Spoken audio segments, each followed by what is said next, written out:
Okay,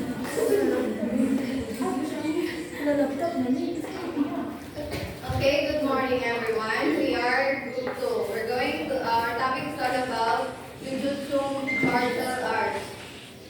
Jujutsu is also known as Jujutsu and Jujutsu is a family of Japanese martial arts that is a system of close combat unarmed with a minor weapon that can be used in a defensive or offensive manner to kill or subdue one or more weaponless or armed and armored opponents.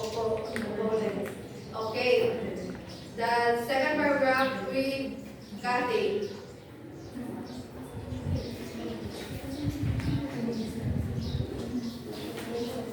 It is also on close combat techniques, grappling, and joint locks. It emphasizes using an opponent's energy and movements against them, rather than relying solely on physical strength. Jujutsu techniques are designed to neutralize or control an opponent, often through throws, joint manipulations, and submissions. It is both a self-defense system and a method for personal development, promoting physical fitness, mental discipline, and self-confidence. Okay, Jujutsu martial arts is a traditional martial arts sa Japanese na nag-focus sa close combat techniques or hugot nga pagpakikiso. Grappling o joint locks. Nagkusog siya sa paggamit sa usa ka lihok sa kaaway, dili lamang sa pagtuman sa lihok sa lawas. And also, ang techniques himo aron makakontrol sa usa ka away pinaagi sa throws, joint manipulations, and submissions. This is also self-defense. One way of personal development na promote sa physical fitness, mental discipline, of self-confidence.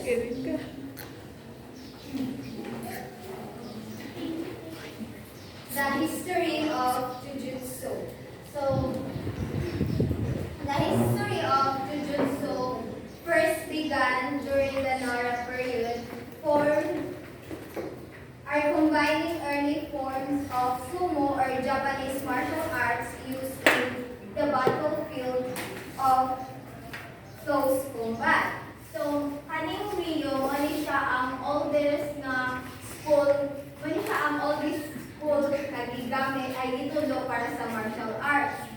So, many Jujutsu forms also extensively taught parrying and counter-attacking long weapons such as sword, spear, spear, dagger, or other weapons. So, ang Okinawa o ang Chinese kay gagamit sila og striking techniques, while ang Japanese kay hand-to-hand combat forms or focus sa kadalian throwing, joint locking, immobilizing, joint lock, or choking or strangulation and lesser extent for short focus. So, during the new ideology, ang armors o ang weapon kay murag less na lang nila o gamit kay murag dili kay siya effective during the battlefield. So, moto hand-to-hand combat flourished as a form of self-defense and a new techniques created to adapt the changing situation of an armored opponent. So in 18th century, the number of striking was severely reduced. Kaya mula dito siya, malas siya, ay hindi pa siya effective, then mag-exert pa siya of too much energy during the battlefield. So instead of striking in Jujutsu, primarily become used as a way to distract your opponent or unbalance them in a lead up to joint lock, strangle, or throw.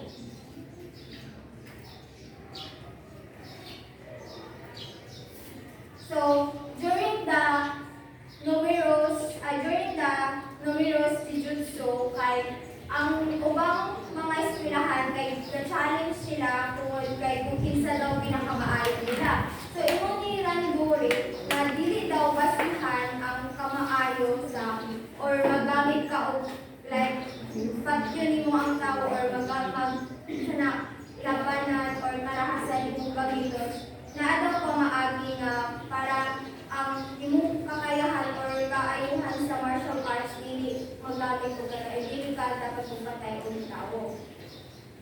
So the third use Jujutsu was not coined until the 17th century, after which time it became a blanket term for a wide variety of grappling related to discipline and techniques. The prior that time, these skills had names such as sword, a short sword, grappling, or kumusoko, kushi, no mawari, grappling, kumushi, body art, taijutsu, softness, yawara, art of harmony, wajutsu, yawara jutsu, touching, hand, rep, and even the way of softness, ujuju.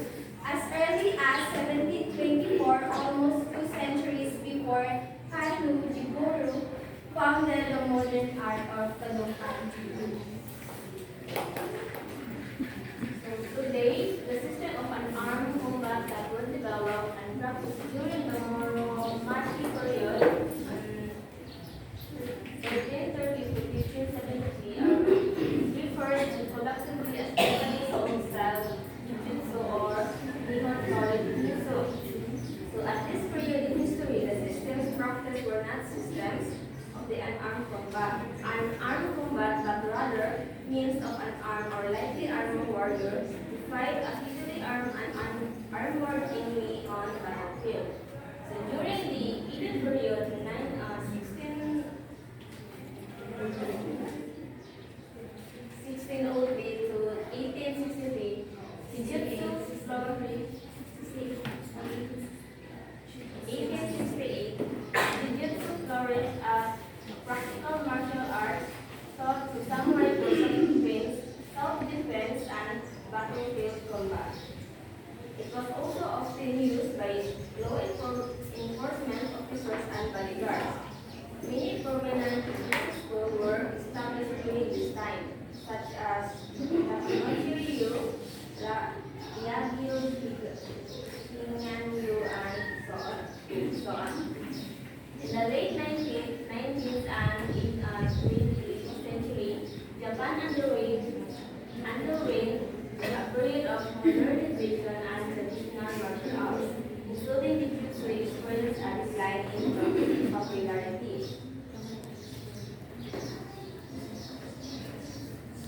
So, however, Jujutsu experienced a revival during the Meiji Restoration in 1868 to 1912, when efforts were made to preserve and promote traditional culture. This revival led to the development of modern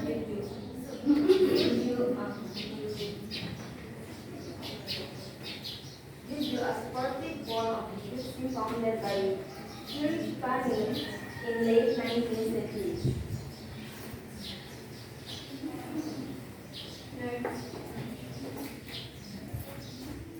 Okay, so importance and benefits of Jujutsu.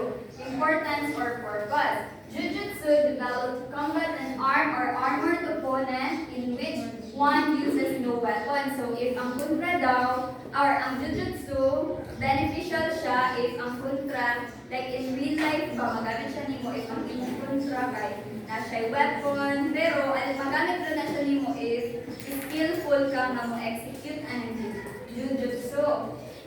So, Jujutsu develops strength, endurance. Endurance is ang kapaspason, flexibility o kung sa flexible sa inyong lawas, coordination, and self-confidence. Of course, if kabalo ka mo Jujutsu, naadyo kay self-confidence nga murag dili ko maglakaw kag ikaw ra isa, dili jud ka mapulbaan na ay mo kuanin mo, na ay mag-trip nimo, inana ba? So, magamit siya nimo boost them self-confident, and at the same time, it develops the beneficial strength sa imong body. So, Jujutsu also helps lose weight and improve physical condition. So, if gusto ka mag-try yung Jujutsu just because gusto ka maka-develop of self-defense, and at the same time, gamit mo na siya. Pwede, ang first jud na mawala sa imo is ang lose weight. Kaya syempre, mag-practice flexibility, strength, daghan ka damon, dili lang man kay pag mag-jujutsu ka is diretso karate ka diha or unsa, kinahanglan pa man jud kang exercise. Then it also help reduce stress and anxiety. So ang jujutsu also pwede siya magamit as alternative sa isa ka tawo na mora siya bitaw alternative na pampawala sa iyang stress ug anxiety.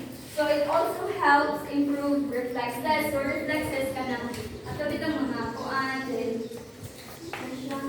butol, ka ng mga anak ka.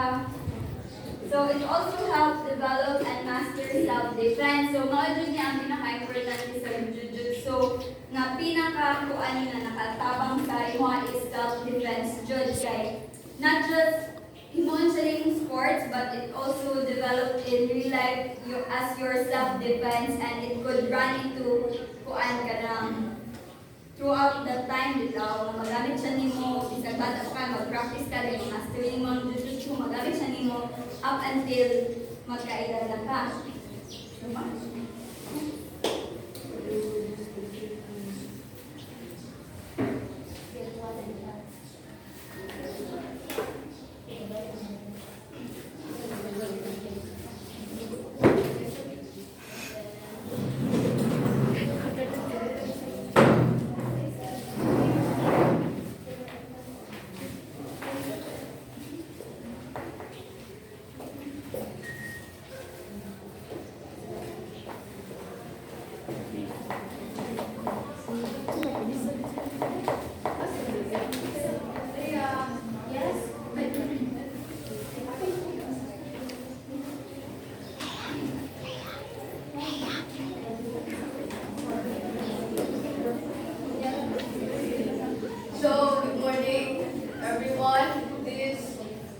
Kanimoy ang 7 basic stance and positions of Jujutsu.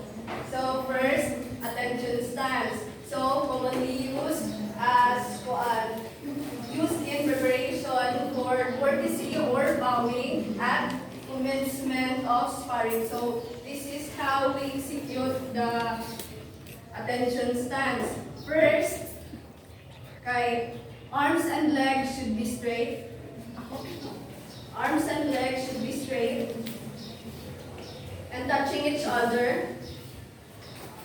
Then, with both toes pointing forward. So, kanina siya ang attention stance. So, paligog ko o kuan, pindog tanan, atong execute.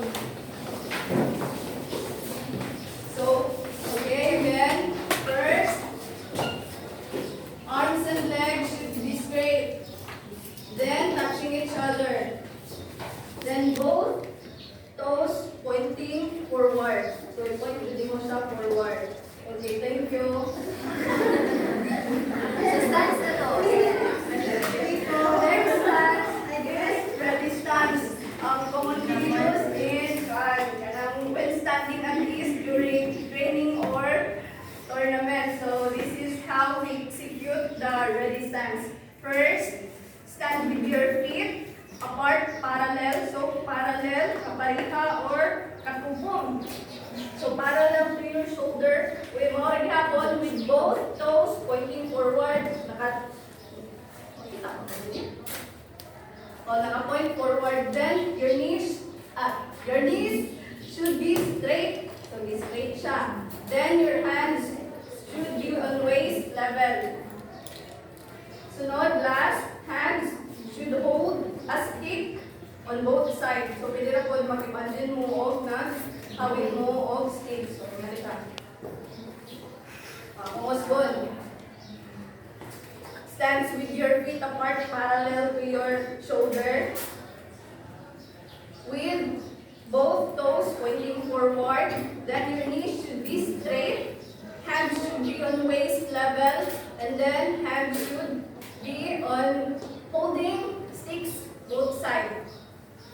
So wait, ato na po i-execute. Nagabot na yan.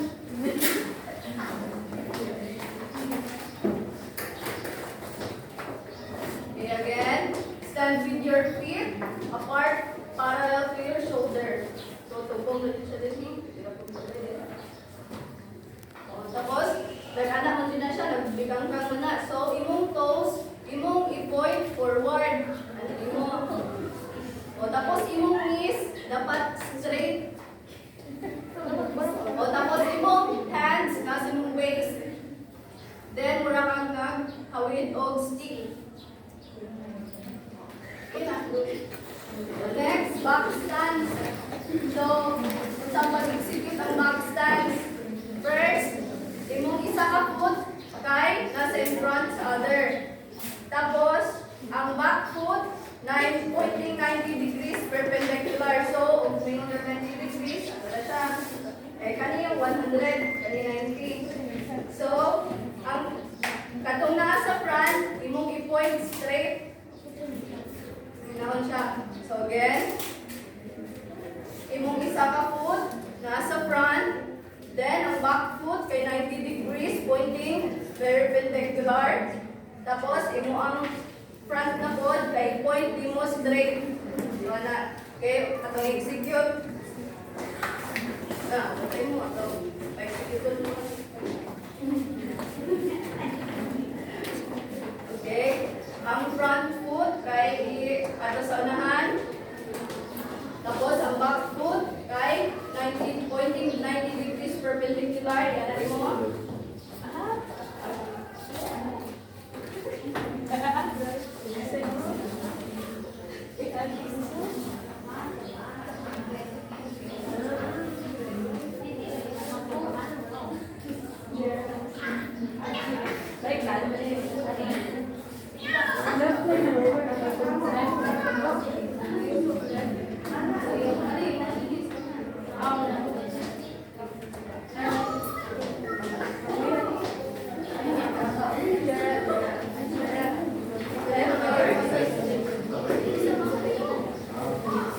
Pwede na siya left and right.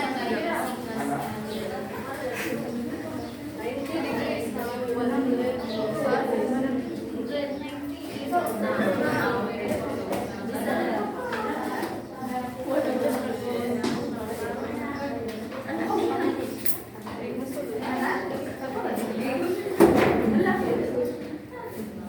O, tapos ka nang unahan ninyo, i-point ninyo straight. Okay, so, nagana naman na, extend nyo naman na, kaya nyo naman yung diyan to sa kuwan, front. So, straight nyo na. Tingnan na ninyo. Tapos yung kamot. So, naganahan mo. Yes. Wala na, front stance. So, ayos ang natay front stance or forward stance, back stance, natay forward stance o front stance. So, ang front stance kaya mo siyang balik. Diba? Ang back stance kaya mo hindi ka i-bend. Ang forward stance kaya hindi ka mo bend. Tapos, imo ang back foot kay straight. Ano siya?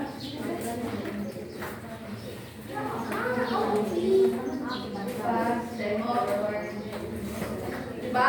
Hindi ka nag-bend, tapos hindi na po point mo sa unahan. Okay, sunod kay natural stance or standing. Standing, or also known as orthostasis. So, upuan, ano na siya? Ito siya magana. Standing. From the word standing, magana na ka. Nakita mo sa picture, tanawan, ano na siya? Next lang, ano na siya? Sunod kay horse stance. So, kaning horse stance, a posture of Asian martial arts na nakakuan siya kanang which takes the name from riding a horse, assuming riding a horse. So, mura kang nag-ride ko og horse. So, imong hiel, imong mura kang nag-squat. 45 degrees outwards. Wala na siya. Tapos imong hands, nasa imong waist, nakakita mo din ha, sa picture, ay, nadinhi. Wala na siya. Pamusok ka rin, pamusok. Wala na siya. Tapos ang fighting stance, kanina siya ang katong, nakita pag mag-prepare ka ba sa pag-striking mo. So, wala to. Kita mo sa picture, ano sa picture. Wala na. Pagyaw yung pali. Wala na. Wala na siya.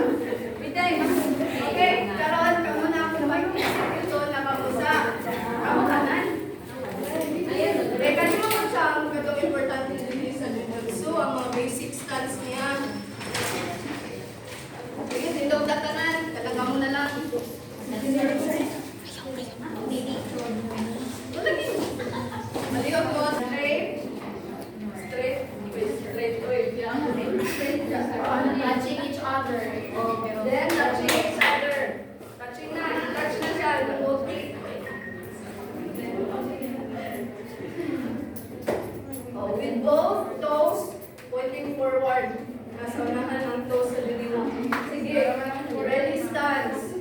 Stand with your feet apart. Apart muna. Para to your shoulder. Katungod sa imong shoulder. Knees should be straight.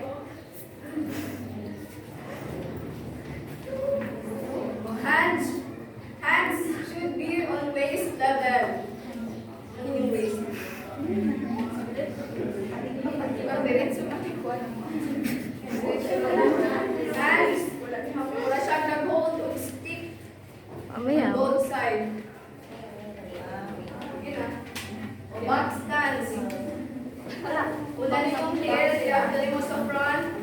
Then, ang back foot kay 90 degrees perpendicular. O, tapos ang front kay i-point pa rin mo straight. Iba, tapos slide gamay straight. Gamay. Babuyod ko din. O, tapos ibukamot, ano na yun. So, forward stance or front stance, balik. O, pero ang aim niya, tingnan din ha sa kuan ang back foot. Straight sa pod sa limo. O, pointing forward. Kasi kuan galing. I-bend gamay. O, kana siya mo front stance. O, lateral stance. Sa leg. Tapos, more stance. Nag-squat. 45 degrees outwards. 45. Ako sa galing. Rakad na drive force. Tapos, fighting stance. Hindi na nakakasugod sa imong atong strike na ba? Right to lang.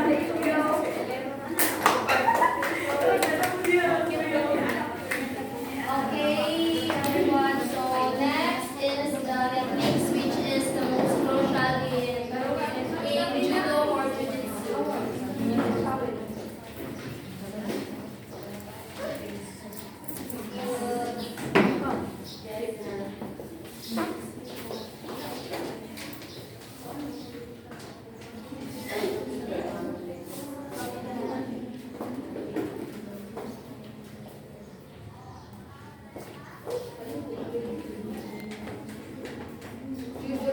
Okay, so there are 10 techniques in Jujutsu martial arts. So first is throws or nagiwaza in Japanese. So in the basic techniques, throws employing leverage and balance to throw an opponent to the ground, neutralizing their threat. So ang throws mo ni siya ang mga grappling techniques in Jujutsu. So tuan ito ni siya.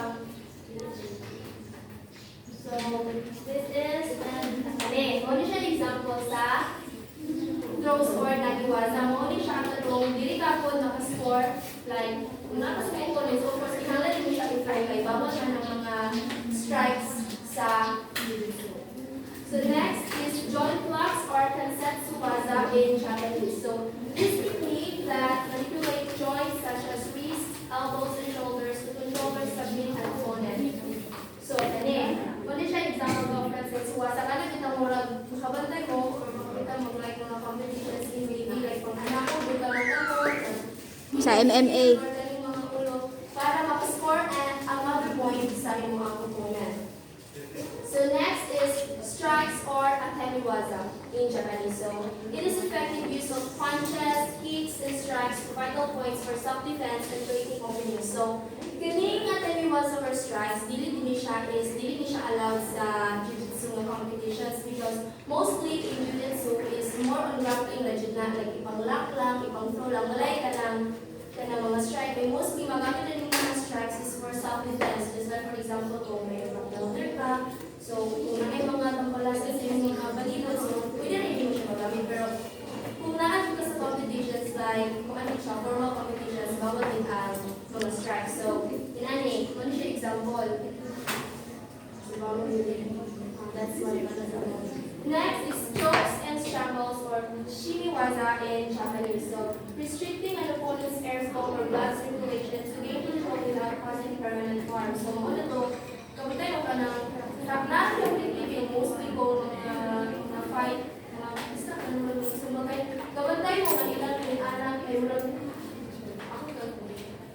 i-choke bitaw, i-choke siya para, di ba kung, so di ba kung i-choke, di ba kung sa katao is, magpaabot pa na sila na murag mo na bitaw, murag mo pit-pit, means anan, sulan na sila, kaya basta din na sila bitaw. So that's an example of chokes and strangles. Next is break falls or kokini in Japanese. So learning how to fall safely will minimize the risk of injury during training in real life situations. So this is also very important in Jujutsu kaya hindi juga magpiangan. Just like for example, kung i-throw ka sa imong punta, dapat ka malupag sa imong pagtumbang sa imong pakol para dili ka mabalian, dili ka mag-injury, or dili ka magpiangan.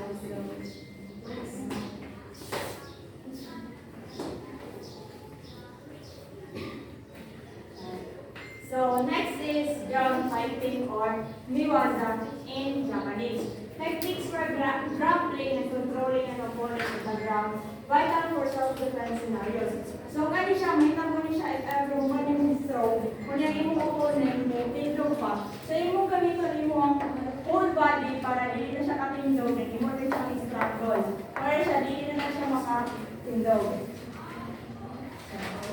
So number 7 is escapes and releases. Techniques to free oneself from holds or grabs, enhancing the ability to break away from an opponent's control. Kaya siya lisod gamay kay medyo ni mo, ikalma yung pagaling pero kung ang ka o bihok, you know the situation to handle na. If ever i-choke ka, naman na siya yung technique na imo siyang i-hit sa imong elbow or imong kung husgan pa yung ka, makuha na ni mo yung arm na naka-choke sa imo ang leg. Ligo. Number 8 is grips and holds, or another word for katamiwaza in Japanese. Control methods using various grips and holds to dominate an opponent in close quarters combat. Kaya siya, example siya is, nakita mo if ever sumbagon ka din, imong masalo iya ang elbow or ang iya ang arm kay imo na siya ang i-control. Naman na siya example.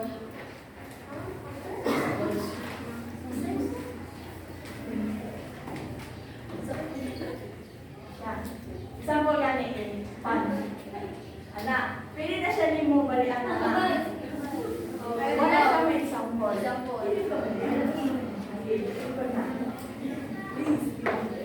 So number 9 is sweeps and trips. Employing footwork to unbalance and trip an opponent. Creating opportunities for throws and takedowns. Kasi siya, imagine siyang bantayan niya. If ever magsige na siya tindog, pwede ka mo kuhaan. Sigurang gamitin yung peer para ma-unbalance siya sa iyang tindugan. Pero dapat active ka kay what if maka-panili siya ka ng maka-jump. So, use this in pag niligid diha nga imo siya i-trick. Then, number 10 is awareness and distance management. Developing situational awareness and understanding the appropriate engagement distance to prevent confrontations. So, use this kung pagkabalo sa mga techniques of basic stance kung hindi ka-aware sa imong business na pag-hit niya, makalikay ka, and dapat active to kaglihok. Also, if ever active po kaglihok, pag-kuhan mo, pag-strike, dapat kabalo po ka asa na po yung distansya. Okay, bas hindi, pag-hit mo na, nabangga po niya. So, uses diya po yung pag-strike. So, moral po siya. Basic techniques of Okay, the next one is the scoring system. So the first one is the takedown. Takedown, in order to score points for a take-one goal, you must cause your opponent because 2 feet on the ground to land on his or her back,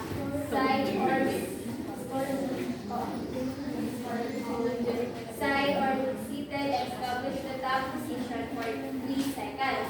If you plan to go guard, you must ensure that your opponent does not have a grip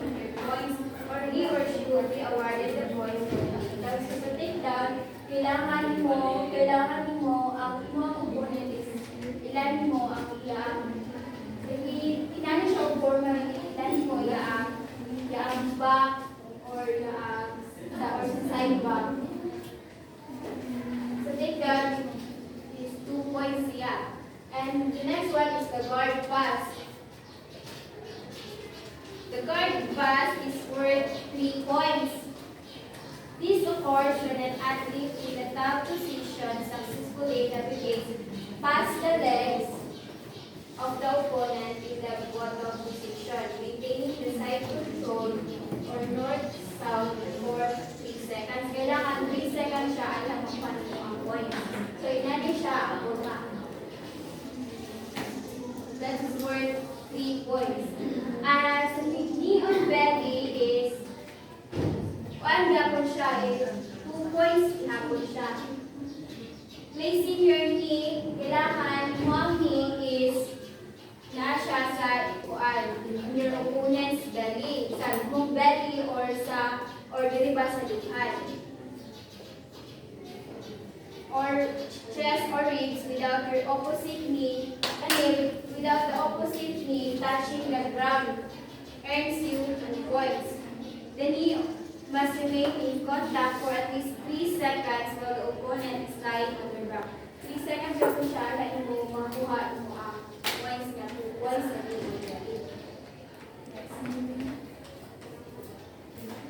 So to continue our discussion about the scoring, so number 4 now. When the athlete is on top, sitting on the floor, torso free from half guard, facing the opponent and opponent is given for 80 seconds. So kung ikaw man ay pwede ikaw ay naka-opponent, nahalan na bigod ay ano ka na position, kung naanak kapag mo siyang idadanan or nakatungtong ka sa ibabaw niya, dahil kanang hindi na siya pa, mag-isip siya o bako, dahil na-hold mo na ang position within 3 seconds, kanang makakuha ka o 4 points. So, back position. When the athlete controls an opponent's back within the feet with freedom thighs, without crossing the feet for 3 seconds, you will be awarded 4 points. So, ingani niya ang imo ka position, then ma-hold mo siya within 3 seconds gihapon, kanahan na rewarded ka sa referee of 4 points. Nga, ang imo ka kapon, naka-hold sa iya ang dire, gayon sa iya kanang armpit lapit. Dahil ang imo nga nakapatiil, kaya nakahawin sa iya legs. So, 3. When the athlete at bottom controls the opponent in a guard and advance the position, forcing the opponent who was at top to be on bottom and maintain swing curve in this position for 3 seconds. So, kung ikani na ang position, ikani ang position sa swing. So, kung imo ma-maintain na ang position within 3 seconds, tagaan ka o 2 points. So, kaning na-increase sa scoring kay kanang submission siya or kanang sa imong pag defense at submission or defense. So, kung ang imong kontra kanang mo-tap na siya, muna tawag nga submission. So, makaging ka na o